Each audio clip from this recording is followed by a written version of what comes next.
¿Cómo están, queridos dementes? Estamos de regreso con estas sesiones de cultura y conversa muy extrañas, muy de ciencia ficción en estos tiempos de COVID, en este Café Con en radiodemente.cl, donde aprovechamos de hablar con los artistas sobre los distintos procesos creativos. Y en esta temporada, una cuarta temporada ya que tenemos con este programa en radiodemente.cl, va a ser bastante distinto porque esencialmente indagar sobre el proceso creativo en periodos donde hemos estado cuarentenados todo el mundo, con un nivel de sobrecomunicación, en fin, hace que obviamente los artistas, que son personas mucho más sensibles de lo que podría uno pensar, están expuestos justamente a este tipo de estímulos y vamos a ver qué resultados de ahí. Entonces, obviamente, marca también un hito histórico para el mundo de la creación y la cultura. Por eso realizamos este programa que ustedes pueden seguir a través de @radiodemente.cl en Twitter, Instagram, Facebook, TuneIn, YouTube y iVoox para que escuchen los podcasts que tenemos ahí para que puedan ponerse al día. Está todo el material registrado. Si usted busca un artista, puede que haya pasado por este programa y quiere saber cómo es su proceso creativo, acá lo encuentra. Y el día de hoy nos juntamos a conversar con una amiga de la casa, porque ya que estábamos partiendo con esta temporada, queríamos saber cómo había estado también esta temporada para ella. Y estamos con Denise Malebrand. ¿Cómo estás, Denise? Hola querido, bien, ¿y tú? Bien. Después de un año en que lanzaste Antípoda y que justamente antes de entrar a este programa estábamos conversando el proceso de lo que había sido, es interesante escuchar cómo está tu vida, cómo ha sido para ti este proceso o este momento histórico mundial muy extraño que estamos viviendo, soñado solo en películas de ciencia ficción de los 80, Sí. para mí. Bueno, se me ha hecho eterno, me imagino como a todos nomás, consciente de mis privilegios, de que estaba en una situación bastante favorecedora, pero de igual forma afectada, porque el que uno no pueda trabajar en lo que uno sabe hacer es algo muy loco. Yo creo que, como dices tú, en películas de ciencia ficción uno se imaginaba que podía ocurrir el fin del mundo y esas cosas como media dantesca, pero creo que ha sido algo para lo cual nadie estaba preparado. Afecta obviamente no solamente en lo económico, sino que en lo anímico, en la forma en que te planteas la vida. Así que ha sido un proceso bien profundo para mí, con altos y bajos, y con también tomar conciencia de qué es lo que uno, o cómo uno se proyecta en este país haciendo cultura, sabiendo que somos lo último en la fila, de que Sí, bajo cualquier... esa es una buena pregunta. También fue un proceso donde pudimos ver cuál era la valoración, no sé, estatal quizás, o cultural, o socialmente hablando, sobre la cultura, sobre Sí. el trabajo que desarrolla el Entonces, artista en la sociedad. o ¿Qué sea, te si ya pareció era un esta mercado percepción? malo, en términos concretos, malo, un mercado muy malo Chile en términos de poder ampliar aspectos alternativos de la cultura, sí, tiene cabida en las artes populares y de alguna manera yo pertenezco a un espacio súper pequeñito de gente que ha podido vivir de lo que uno hace, pero es muy mínimo. O sea, hay cultores y personas del mundo artístico con unos talentos eh, ilimitados que nunca ha podido dedicarse a esto porque este país no da, o sea, no ofrece en el fondo el espacio para poder tener otro tipo de expresiones artísticas. Y ya llevado al macro, es de verdad muy triste saber que vives en un espacio físico, que es un país, donde se rigen normativas en las cuales no existen nomás. O sea, ya ha existido apoyo al turismo, al mundo gastronómico, a áreas que se han visto muy dañadas por la pandemia. Pero lo curioso es que nosotros, siendo tan dañadas como ese otro aspecto, no hemos recibido ningún tipo de ayuda. Y es súper interesante analizarlo. Fíjate que ayer me llegó justo un correo del subsecretario de Cultura. No sé si me copió equivocadamente o lo hizo con una intención, donde decía que estaban todas las medidas de lo que habían hecho por el mundo de la cultura. Y yo lo leí y me daba cuenta que en realidad es como ver a los mismos que se han despachado un par de comentarios desatinados y que han terminado haciendo que la gente salga a la calle a aprender todo. O sea, de no tener ninguna conexión con lo que está ocurriendo. Los músicos escénicos no necesitan que modifiques un proyecto, un concurso para ver si se destinan 12 millones o 15. Esos artistas necesitan comer. O sea, es gente que está sin ¿Qué tan ningún tipo básico de suena, no? ingreso económico. Claro, entonces es muy loco porque en el fondo sienten que hicieron algo al decir, mira, hemos alargado los plazos de entrega para quienes emitieron algún... Entonces, oye, loco, si no se trata en este momento de ser como generoso con los tiempos, se trata de entender que el ejercicio laboral de más de 20.000 personas, solamente hablando del mundo musical, no me estoy metiendo ni con los bailarines ni con los actores, solamente el entorno de los músicos, técnicos, productores, gente que vive del espectáculo musical.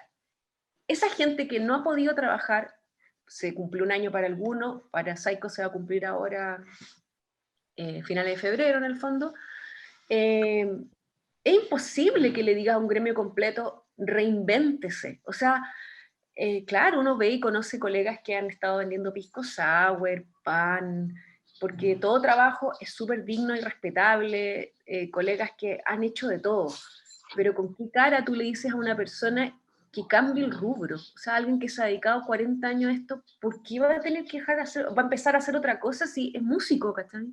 O es roadie, o es sonidista. ¿Cómo le dice a un ingeniero en sonido, loco, reinvéntate? Me da mucha risa porque es una visión aparte tan, tan poco representativa. ¿Cuánta gente conocís tú, zombie, que tenga la posibilidad de tener un capital para reinventarse en un negocio? Sí. Solamente gente que ha vivido a la ley de alguien que tiene plata, ¿cachai? Y Y que ese es dice, otro, ok, otro sesgo de información que era entregar ese comentario que me lo topé tanto en internet y era tan desesperante, porque era como decirle, de verdad, no le podéis decir a un artista, reinvéntate. Es como le estáis pidiendo a la persona que pone los ladrillos de tu constructo social, la gente que pone las ideas, las ordena, las haces avanzar a través del orden artístico, le estáis pidiendo que deje de cumplir esa función social. Entonces era como muy extraño.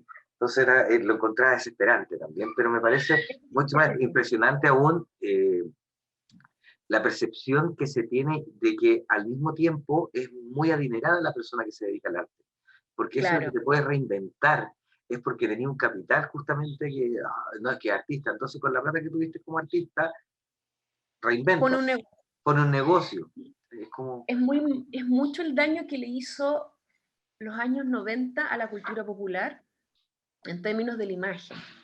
Porque si uno piensa que los canales que mostraban videoclip mostraban también una opulencia en términos productivos, ¿no? Había mucha plata en los sellos para hacer video y para hacer cosas muy grandes. Lo mismo con Ciefer. Entonces se pierde la perspectiva de la realidad respecto a que eso representa un porcentaje muy minoritario de lo que significa dedicarse al espectáculo, primero que nada. Y segundo, también se desvirtúa el hecho de que lo que mostraban en los reality de esa época respecto a los castillos donde vivían los artistas gringos, en ningún caso jamás ha ocurrido en mercados pequeños como nuestros países. O sea, el artista más famoso en Chile, el que mejor le va, está a kilómetros de ser el artista que le va más o menos nomás en Estados Unidos. O sea, hay gente que vive de un one hit wonder. O sea, tú pegáis en Estados Unidos y por ende repercute en todo el mercado donde se reproducía la música que sonaba allá, aquí en Chile, para que sí, siempre ha sido el copión de fondo de lo que suena allá, suena acá. Y automáticamente tenía asegurado años de manutención respecto a derechos autorales. Eso en Chile no existe. O sea, yo con Saiko tenemos por lo menos 5 temas, 5, en 20 años, y podría decir que son más, pero 5 temas que cualquier persona que no le gusta la banda o que no la conoce, se la sabe. Eso quiere decir que hemos tenido temas que han traspasado la barrera del nicho y se transforman en canciones populares. ¿Tú crees que yo podría vivir de mis derechos autorales en Chile? Obvio que no, ¿cachai? Fuerza. Siendo una banda que tiene una carrera, que tiene canciones súper conocidas que nos permiten que nos contraten en todas partes, que los casinos incluso apuesten para que vayamos a tocar, porque saben que la gente que está jugando va a dejar de jugar y va a querer ver un rato música y va a volver a jugar, ¿cachai? O sea, hay un estudio en términos del consumo que nuestro producto le ha funcionado, pero eso en ningún caso quiere decir que podamos vivir de eso quedándonos en la casa. Entonces, es mucho el daño que se le hizo a la imagen del artista exitoso. Porque, insisto, somos todos obreros. El más famoso, es que el que tú me digáis, la chica que está más de moda, la más pop, la más top, necesita trabajar. Porque, obviamente, en los años que ha alcanzado a hacer un pic de carrera, no logró acumular una fortuna que le permita vivir toda su vida de lo que ya reunió. Eso es imposible. En Chile no existe eso. No, de hecho, si tienen suerte alcanzan a tener una carrera como deportista, como que alcancé a tener un par de hitos que Claro, te permitan manejarte y puedes ir de ahí tratar de administrarlo hacia adelante. sí. Eh, Tengo que ir a la música para la gente que está escuchando la señal online te quiero pedir algún tema particularmente antiguo, algo que nos permitas escuchar para que podamos recomendar. No sé, Ay, algo no de sé qué la televisión. hice, Ah, no sé qué hice. ¿Tú me ves? perfectamente bien. Ah, ya. Yo, la estúpida, pinché algo y no te veía. Ya, ahora te veo. Vamos a escuchar de Antípoda. Bueno, el último sencillo que saqué cuando lancé el disco se llama Sin Cuerpo, así que quizás ese debiese ser el más idóneo. Perfecto, nos quedamos entonces con el sonido de Disma Lebrán, acá en un cafecón en radiodemente.cl. Nosotros volvemos a la entrevista para la gente que está en YouTube. Eh, Denise, justamente sobre eso, no hay una percepción valórica decente, ya que estábamos haciendo referencia al tema de la cultura, la percepción cultural, la percepción económica o laboral de la cultura. Con todo eso, aún así, en ese año sacaste un disco, Uh -huh. que es una inversión importante de dinero, Alto, es sí. harto. Hay que Hay, decir que pero hay una apuesta ahí detrás de una voz, de una urgencia de comunicación. ¿Qué estabas buscando justamente ahí? bueno, es que es mi propia revolución, po. O sea, la música ha sido el canal por el cual no solamente he hecho una carrera productiva en términos de poder vivir de la música, lo que decía recién, tú haces música, se hace conocida, la gente después, como se hace conocida, quiere ir a verte, alguien apuesta por eso, te contrata, ese ejercicio yo lo sé, pero también en la música yo he encontrado un canal de total entrega, de satisfacción personal, que no necesariamente está siempre ligado a lo comercial. Y yo sabía que haciendo este disco no iba a ganar nada, porque no puedo tocar, por tanto no hay retribución de lo que estoy invirtiendo, pero era una necesidad vital. Yo necesitaba sacar este disco, da lo mismo si me servía o no me servía, porque la música no es utilitaria, está relacionada principalmente todo lo contrario, desde la no utilidad, desde el encontrar un espacio en donde finalmente hay una identificación respecto a lo que tú estás contando en una canción y que a otra persona le hace sentir que eso que está contando este otro personaje lo representa o le motiva cosas, o lo inspira, o lo ayuda, o lo levanta. Y yo sentí que en este momento en pandemia, en donde lo único que uno puede hacer con mayor soltura un poco es conectarse con eso, con ver películas, con leer libros, con escuchar música. Más allá de que eso no te va a solucionar la vida, porque obviamente todos estamos... Pero habían varios estudios españoles sobre todo que decían que, y los voy a ocupar en la universidad este año, que hablaban de que la cultura es lo que mantenía la psiquis cuerda de la ciudadanía en esta instancia. Y lo planteaba así como una tesis segura. Y lo planteaba porque todo el consumo de streaming tenía que ver con que el consumo de streaming era de cultura. Era contenido de cultura. Música, películas, series, contenido de cultura.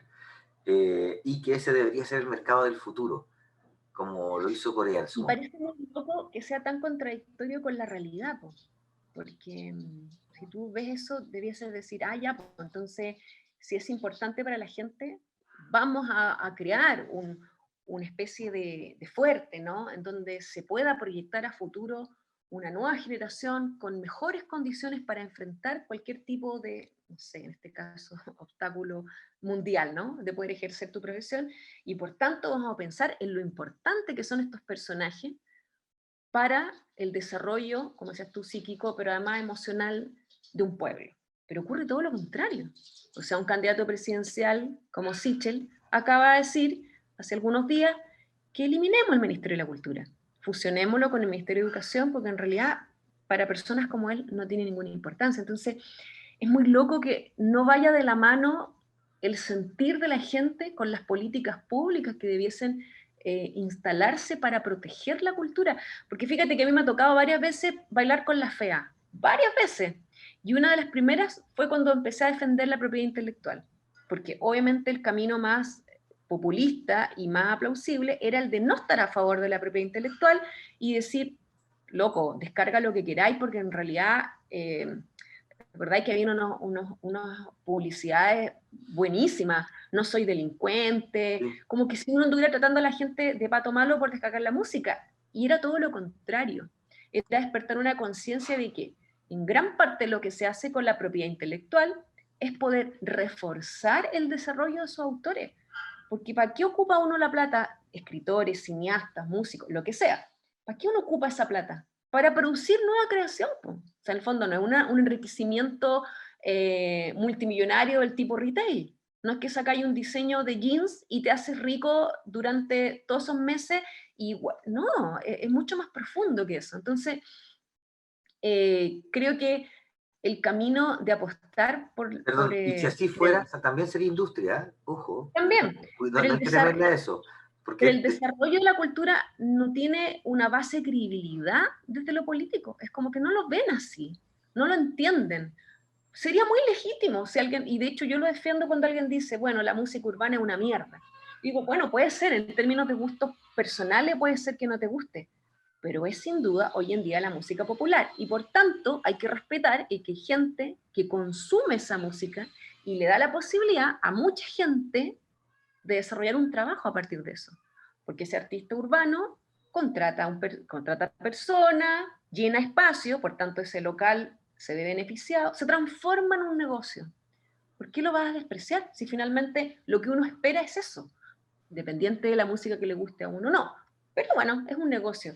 Y lamentablemente hay puristas de lado y lado que no lo ven así, porque es verdad que el Estado tiene que estar por sobre eso y apoyar y que se desarrollen otras áreas también artísticas. Pero es loco que siendo algo tan importante en términos concretos, la gente dice, yo leí, yo escuché música, yo vi película, los que tienen que resguardar el que esto se pueda seguir desarrollando no lo hagan. Es muy contradictorio. sí, tengo que ir a la música para el quiebre de la gente del streaming, pero estamos conversando con Denis Malebrán. Justamente estábamos hablando de este periodo pandémico y, el proceso, y los procesos que tienen que ver con la percepción de la cultura en este momento. Denis, ¿algo que quieras tocar de Antípoda para que sigamos descubriendo el disco acá en radiomete.cl para los que no lo han escuchado todavía? Ya, feliz. Este single se llama Tarde, es el único que alcancé a hacer videoclip, porque era muy difícil hacer video en pandemia, porque no podías salir de tu casa, etcétera, etcétera. Pero en una de esas arrancá la hice, así que este es el video que quedó de este disco. Se llama Tarde. Perfecto. Nos quedamos entonces con Denis Malebrán acá en un café con radiomete.cl. Y para la gente que nos está viendo por el canal de YouTube, continuamos con la entrevista con Denis Malebrán en este Café con, un programa que ya lleva 4 temporadas en radiodemente.cl, @radiodemente.cl en Twitter, Instagram, Facebook, TuneIn, YouTube, iVoox, y nos pueden seguir particularmente. Tenemos ahí una aplicación con los podcasts, vaya al iVoox, baje la aplicación, escúchela porque se ve increíble. Y en iTunes, por si no nos quiere seguir la huella de lo que estamos tocando y todo. Denise, eh, volvemos a este proceso. Tuviste que estrenar el disco y está bueno que lo que contabas anteriormente, lo del video. Alcanzaste a grabar un solo videoclip del disco. Y eso significa que también la promoción tiene que haber quedado a medio camino de la idea de hacer tocar un concierto en vivo del disco completo, no sé, tratar de hacer alguna gira, tratar de todo lo que normalmente asociado a la promoción de una canción como esta. Eso también tiene que haber sido bastante frustrante con el tema, con un disco particularmente sacado con tanta visceralidad como dijiste tú anteriormente. Sí, no pude hacer nada de lo que se supone que uno tiene que hacer cuando hace un disco. Pero creo que forma parte además del aprendizaje del momento histórico que estábamos viviendo, porque uno cree que las cosas son de una forma y nos ha demostrado en este momento la humanidad que no es así, ¿no? Todos juramos de guata que tenemos asegurado lo que tenemos, la gente consume de una manera brutal creyendo que mañana va a tener lo mismo y no es así. Creo que el grito del mundo ecológico, para mí es el más admirable dentro de todo, porque llevan décadas anunciando que lo que está ocurriendo iba a ocurrir, y que se nos va a acabar el agua, y que vamos a terminar como dinamitando este espacio en donde habitamos, y la gente le cuesta creerlo. Entonces, hasta que no te pasa, ¿cachai? No tomáis conciencia. Entonces, esto es un poco lo mismo. Uno da por hecho de que uno es un disco y que va a poder salir a venderlo, Es un venderse excelente a ejemplo uno a defenderlo. perdón, es un excelente ejemplo que acabáis de dar, el de la ecología. Gracias. Claro, entonces yo creo que uno da por asegurado que las cosas son, ¿no? Yo voy a poder, claro, como si tú ir de gira y va a haber gente, y no, po, y a veces no, y creo que lo que estamos viviendo justamente es el no siempre, o a veces no. creo que da para análisis bastante más profundo, pero en términos concretos con el disco, yo lo parí, lo hice, nació, es como que hubiera tenido una guagua y nadie se enteró, digamos, o sea, como que mucha gente que me conoce no tiene idea de qué es este disco.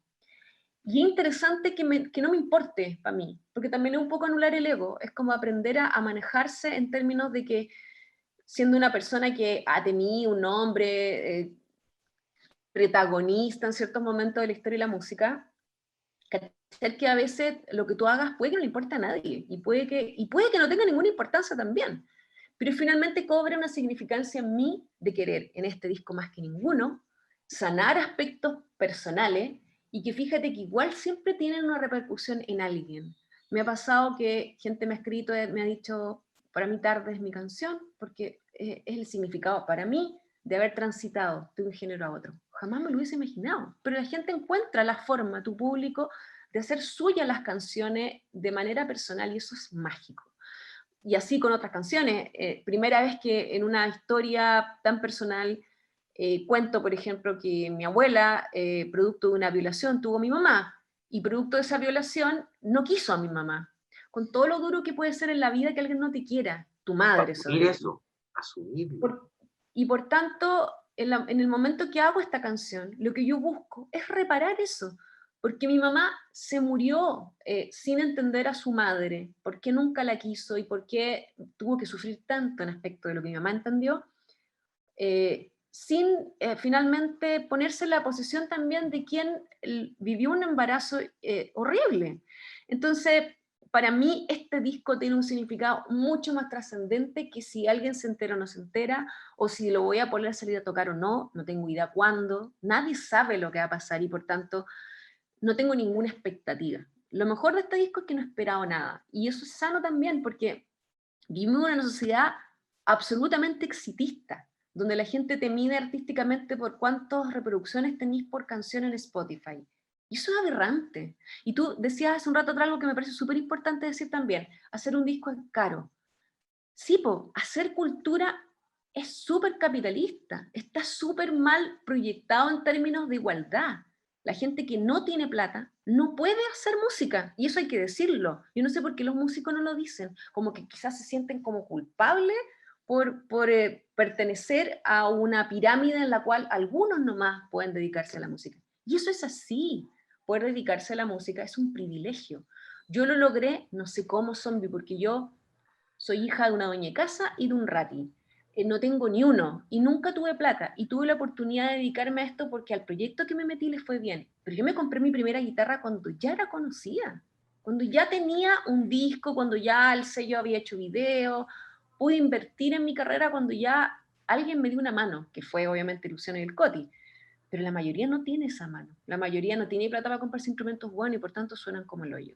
Y eso hay que decirlo. Y tenéis que tener plata para hacer video, para hacer disco. Entonces, por eso también es tan desigual.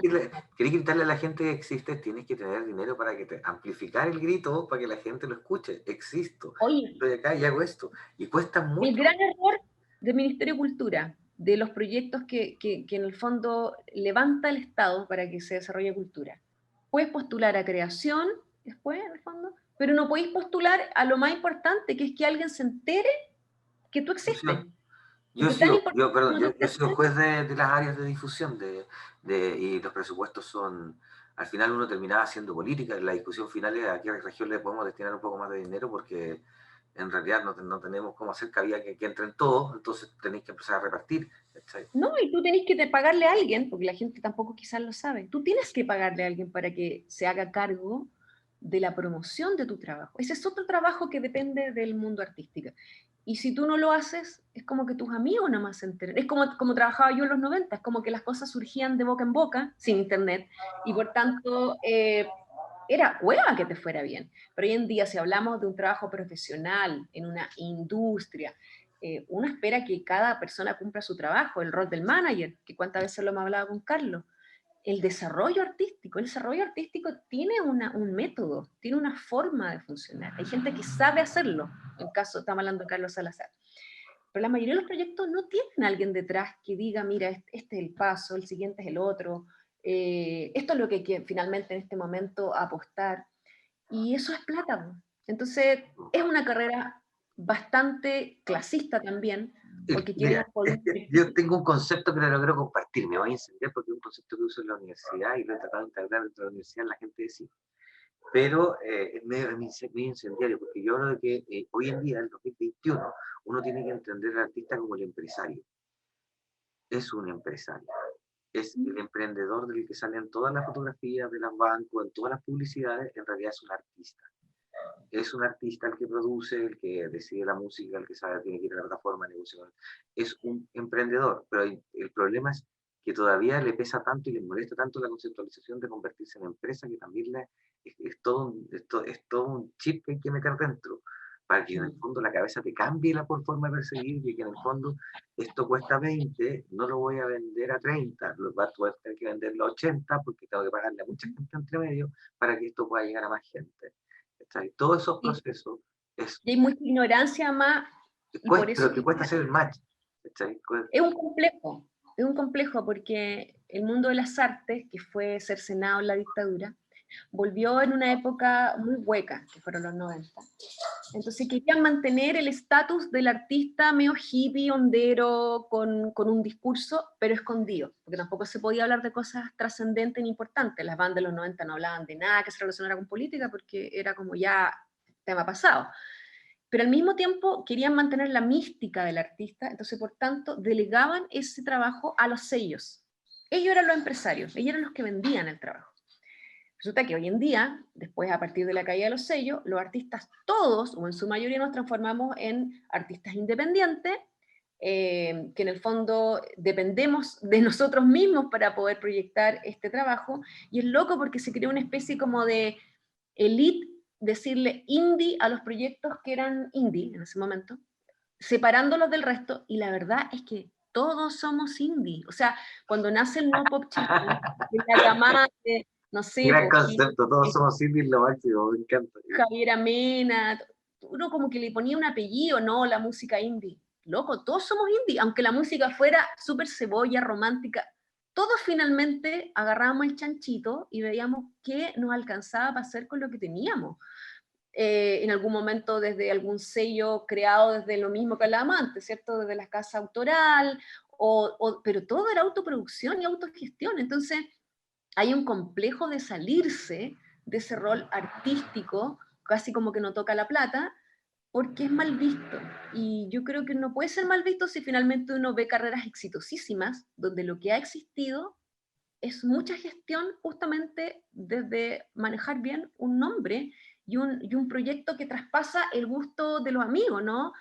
Vuelvo a citar, GP, Javier Amena, Francisca Valenzuela, proyectos exitosísimos que traspasaron las fronteras y que fueron a instalarse a otros de hecho, mercados, todo en base a que se creó una empresa, una gestión profesional de gente Sí, que trabajaba para poder proyectar ese arte en otros terrenos. Entonces, creo que hay que sacarse ese complejo y al mismo tiempo entender que el desarrollo artístico de un país, en este caso de una expresión chilena, tiene que venir acompañada de, obviamente, credibilidad mayor respecto. Claro, tú decías, los artistas son empresarios, son mines pymes, pero anda a pedir un crédito como músico, a ver si te lo dan. sí, porque yo me he preguntado si por qué no tiene un Cercotec gigante. Por ¿Cachai? eso, po. ¿Cachai? Como, ¿por qué no tiene? Me he preguntado muchas veces eso, ¿por qué no están esas herramientas disponibles también? Porque no creen en la producción y en la industria artística. Es muy loco porque fíjate que la música produce harta más plata que otros gremios. O sea, Sí, indudable que los conciertos, ¿no? Corea del Sur lo sabe perfectamente bien, ha depositado su dinero en cultura para exportar, por eso financia agencias de K-pop, No, pero en general, o le sea, aporta al país mucho dinero. no es bajo el PIB. O sea, piensa que cada vez que se realiza un concierto en Chile, del artista que sea, ¿no? Y que llenan estadios y teatros grandes, arena, eso es un porcentaje que en el fondo mueve la cultura, po. Hay una inversión de la gente que está pagando por una entrada, pagando por un producto, y eso no sé por qué, como que lo dejan pasar, ¿no? Como que no lo ven como algo que realmente puede ser un aporte concreto al desarrollo local. bueno, en parte porque este país está todo mal hecho de una base, y en realidad como que Y yo tengo la misma es evaluación un sobre tema la recepción de la cultura, como que la tienen... que hay siempre al último lugar porque hay tantas otras cosas que hacer, necesidades urgentes siempre respecto a cualquier cosa, que obvio que nadie pesca la cultura y lo siente como algo totalmente intrascendental. Pero esta pandemia dejó de mostrar otra cosa, entonces creo que es momento de empoderarse y hacer valer el valor del arte. Me parece notable. Eso debería estar dentro de lo que se viene, la nueva constitución, debería estar dentro de los programas que deben venir, las propuestas que uno debería escuchar, por lo menos exigir eso, aquello, en esos temas. Denis, último tema para despedirnos, para ir cerrando ya esta entrevista, este café con que nos hemos tomado en este ratito. Gracias por el tiempo, como siempre. ¿Algún otro tema para que escuchemos, tipo, algo que quieras Sí, que descubramos por ahí? ¿Sabes qué? Te quiero pedir un favor, quiero hacer una segunda parte. Contaste que tenías una historia particular con un tema, y me parece notable que tengamos una segunda parte exclusivamente del disco para que lo contéis cada historia de una de las ya, canciones pues, del disco. Porque ya feliz. que no tuvo tanta promoción, va a ser un disco que va a tener que tener en algún lugar su cajita de misterio guardada. Me gustaría que fuera el programa, así que te voy a pedir después una segunda Ya, sesión pues, y obvio, te la cuando robo. quieras. Cuando quieras. Eh, Quiero terminar con el tema que da inicio al disco, es como al revés, y porque tiene toda relación con lo que estábamos hablando hace unos segundos. Piezas se llama el tema, y tiene que ver con una especie de anticipación de lo que iba a venir en nuestro país, de una incomodidad profunda de cómo vivimos y por qué vivimos y hacia dónde vamos, ¿ah? Como en esos análisis existencialistas que uno no sabe por qué te surgen, y que deriva en entender que no estamos obligados a vivir como nos dijeron. O sea, está bien, alguien por ahí nos vendió la pomada que somos un país súper pituco porque era la fachada nomás, ¿ah? El resto se estaba cayendo a pedazos y por tanto vivir a crédito y tener algo no quiere decir que seamos mejores de lo que éramos hace 30 años atrás, aunque nos han tratado de convencer que sí, que somos un país que nos desarrollamos. Pues nos desarrollamos en términos del endeudamiento nomás, porque la mayoría de la gente efectivamente tiene acceso a más cosas, pero la calidad de vida es como el hoyo, y lo quiero decir con esas palabras. Entonces, Piezas habla de eso, habla de darse cuenta que la incomodidad que sentimos tiene una respuesta en romper la estructura. Cada uno verá cómo, yo no le voy a decir al resto nunca más qué hacer, ¿no? Es como no le voy a decir vote por este ni jueguesela por este otro, pero yo creo que es suficiente. Para mí, el modelo en que vivimos social es insalvable. Entonces yo creo que romper la estructura, cambiar el molde y apostar por algo distinto es urgente. Entonces por eso Piezas para mí también es un tema muy importante en realidad. Ya, nos vamos con la promesa entonces, vamos a escuchar piezas y nos vamos con la promesa de una De la segunda parte de segunda este parte. Café Con, pero exclusivamente el disco para ir desglosando justamente cada uno de los temas. Denise, muchas gracias por el tiempo, muchas gracias por esta entrevista, muchas gracias por el relajo para poder hablar como, con tanta holgura. Y nada, te voy a robar esa segunda parte y a la audiencia radiomente.cl, ya saben que nos pueden seguir en @radiomente.cl en Twitter, Instagram, Facebook, YouTube y en los podcasts en iVoox. Y un abrazo gigante, nos vemos la próxima semana. Nos quedamos con Denise Malherón. Muchas gracias. Chao amigos, chao cariño. Chao. Chao.